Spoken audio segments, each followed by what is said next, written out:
if the monkey crawls on your back at kinakagat na ang likod mo, kasi yan parang monkey on your back is an idiom actually. Para kang, ang feeling yan, para kang kinakain ng unggoy sa likod mo, gaganong-ganong ka. You have to have the fix. Kaya either kung wala kang pera, magpatay ka, mag-hold up ka, magnakaw ka. That's the problem. Yan. So pagka nandyan na, krimen na. Itong mga adik, mag-hit-hit yan. Tapos mag-inom. Isang boteng beer lang, okay na yan. Pagkatapos, dito, saksak doon, pati bata, pakialaman, pati 4 months old, repen. We are living in an animal kingdom. Pagka ganon, kung walang tao titindig, kasi takot kayo sa pare, sa human rights, mga Amerikano, ina ninyo, walang mangyari sa ating bayan. Naka-timing sila talaga na ako yung presidente. Kasi trabaho ko na bayaran ako kung sino, kung may gusto mong ipatay. Mura lang man ang ano ko.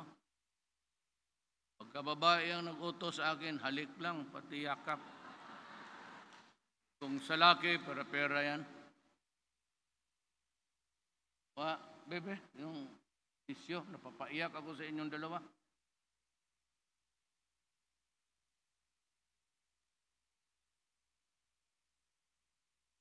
Police aid ko to. Ito, igurot to. Gabagyo to.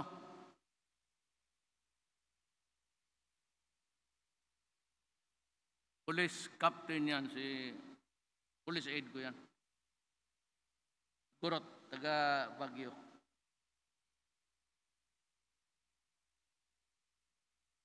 Yung katabi niya, protocol officer ko, tumindig ka nga niya.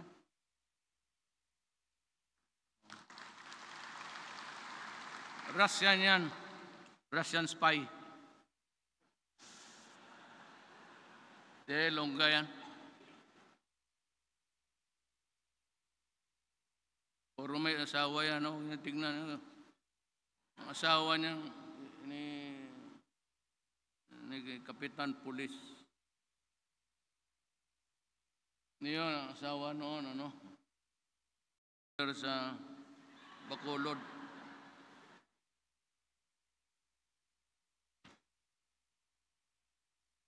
Yan ang totoo dyan. Kung hindi niya papahinahin ang NPA, na-mention ko na ba yung Boracay, hindi ba? Yung land reform ko? Ay, ang Boracay. Pinalinis ko nga. So, sabi ng mga ay, bigay na yung Duterte mo yan. Alam mong ginawa ko? Pagkatapos, yung lahat, yung likod ng beach ng Boracay, kung pumunta kayo, land reform, ang may-ari niyan, puro 8 na. Hindi ko binigay sa, noon sa natibo. Ayan, hali kayo. Hindi niyo ito mapagbili, but after 10 years, ang anak ninyo milyonaryo. Makatikim rin kayo ng milyon-milyon. Yan ang sabi na ibigay ko sa mga mayaman. Yan. Hindi lang ninyo alam, but one of these days before I go, sabi ko sa iyo, sinabi ko na sa inyo, ang korupsyon ang pinakamalaki sa itaas. Believe me, and as a president, I will reveal it. Pinag-aralan ko. Padugo talaga. Bilyon. Kaya tubig ng puto yan. Kung hindi ko sila sinabihan, paglipad ako bukas sa Maynila, pagdating ko, kung wala pang tubig yung garipo na yan, yung ulo ninyo ang gawain kong garipo para Pagdating ko 2:00, may tubig na. Di mo kagaguhan lang yan.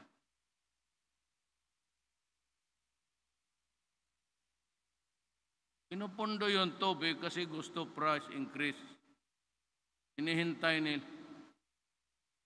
Yung mga taga Maynila, wala nang ligo. Mga babae doon, babaho na. Wala nang hilamos, wala na lahat. Kalukuhan talaga itong, sinabi ko sa inyo eh. Ayan, hindi ko naman I'm not trying to blame you, but that's what you get for getting people, yung mga elitista.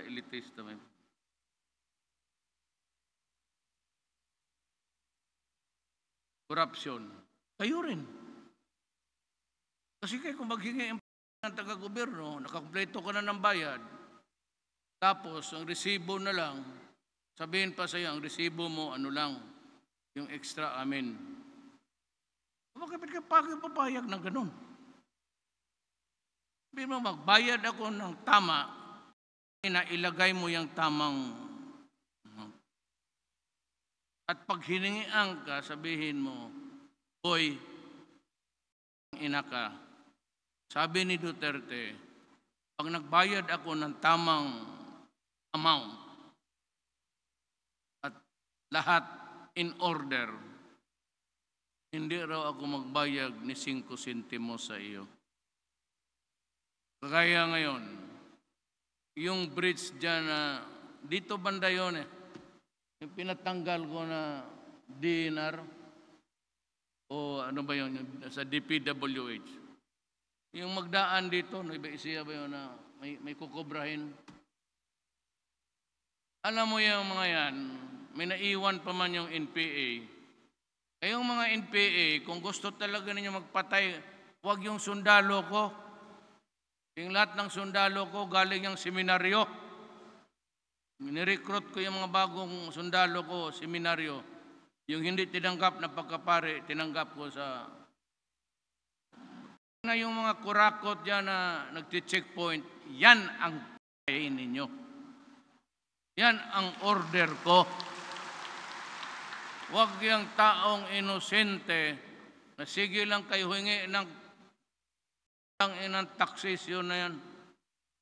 Kaya hindi tayo magkaintindihan. If you do not stop collecting taxes, if you do not stop waging a war, ayaw ninyo ng ceasefire kaagad, gusto ninyo dahan-dahan, wala. Wala tayong pinag-usapan. At saka sabi ko, kung gusto ninyong gumawa ng para sa kapwa-tao, yan lahat ng checkpoint, ayaw ko yan. May checkpoint ba na legal yan? Yung legal, wag. Yung sige, paghingi dyan, tayin mo. Yung mga NPA, ilan ang NPA dito?